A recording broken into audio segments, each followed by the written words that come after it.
Bonjour tout le monde. Alors, que vous dire? Ce festival des quatre écrans ici à Paris, c'était vraiment un très très chouette événement. J'ai eu l'occasion de rencontrer vraiment beaucoup de gens très très intéressants. Je voudrais vraiment remercier l'organisation et Monsieur Chabalier en particulier, le président de l'agence Kappa, avec qui j'ai pu discuter un bon bout de temps.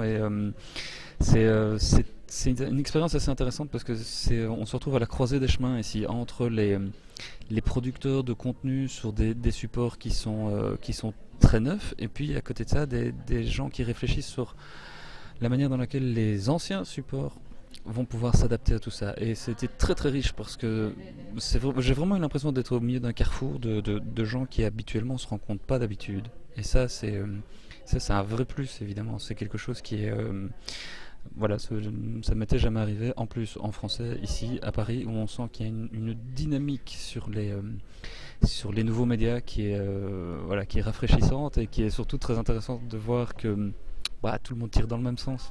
Et ça c'est passionnant de sentir qu'il y a une vraie envie d'innover, de créer, de tester, d'expérimenter, de se planter. Mais c'est déjà arrivé. Et ça aussi, c'est un truc qui était intéressant, c'est quand les gens partagent leurs expériences de plantage. Ce qui arrive pas si souvent que ça, en tout cas d'avoir cette humilité là. Et là, c'est à ce moment-là que ça devient vraiment intéressant. Il y a eu des conférences, j'ai évidemment pas pu assister à tout, mais celle de ce matin sur la presse écrite et l'atout numérique avec Joshua Benton, notamment le directeur du Nieman Lab. Alors pour ceux qui connaissent le Nieman Lab, il faut vraiment évangéliser autour de vous pour qu'il y ait de plus en plus de gens qui aillent les suivre sur Twitter, suivent leur blog. En gros, c'est vraiment un espace de réflexion, de la veille sur Twitter. Il y a plus de 17 000 personnes qui le suivent sur Twitter, sur l'avenir du journalisme, de l'économie des médias. C'est très pointu. Qui a d'ailleurs dit un truc très intéressant, c'est qu'il reçoit 2 fois plus de trafic via Twitter que via Google. Ça change aussi. On a pas mal discuté évidemment de Murdoch, de ses plans de bloquer le référencement par Google.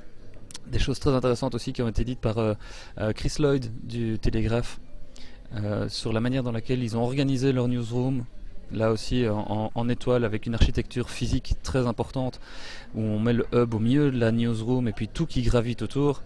Alors on a mangé ensemble ce midi et il m'a dit oui, mais c'est bien beau de mettre les gens à côté l'un de l'autre, mais s'ils continuent à s'appeler au téléphone pour se parler, il y a un truc qui va pas. Et donc c'est un vrai shift des mentalités. Euh, c'est euh, c'est un truc que pas mal de gens répétaient aussi, notamment Nick Bilton, qui est un des gars qui travaille dans le laboratoire du New York Times.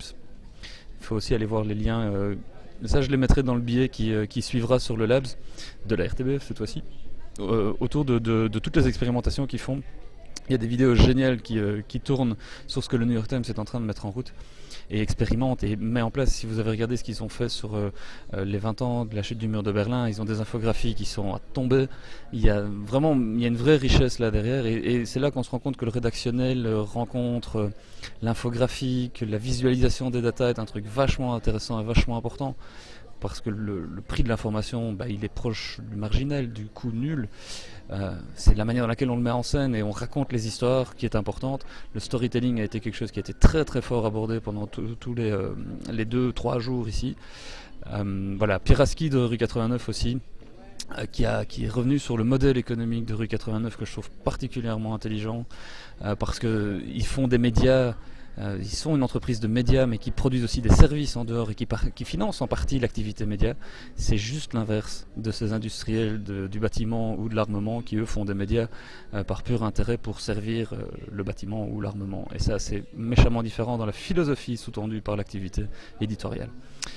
Voilà, que vous dire que ce soir, d'ici une petite demi-heure, il va y avoir hop, la remise des prix avec Akhenaton, qui était le président du jury. Akhenaton, que j'ai eu l'occasion de l'entendre dans une interview il a donné une interview de 45 minutes, j'étais juste à côté quand il le faisait. Si vous regardez, j'ai tweeté 2-3 photos dans l'après-midi.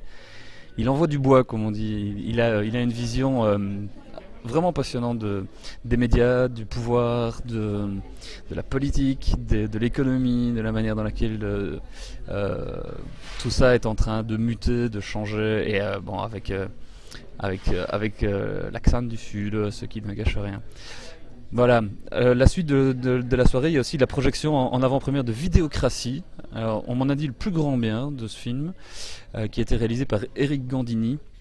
Et ce Eric Gandini, visiblement, s'est attaché à démonter, décrypter l'action du président Berlusconi sur les médias.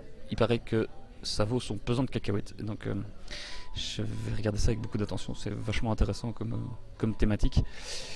Et puis voilà, demain matin, retour au Penat à Bruxelles.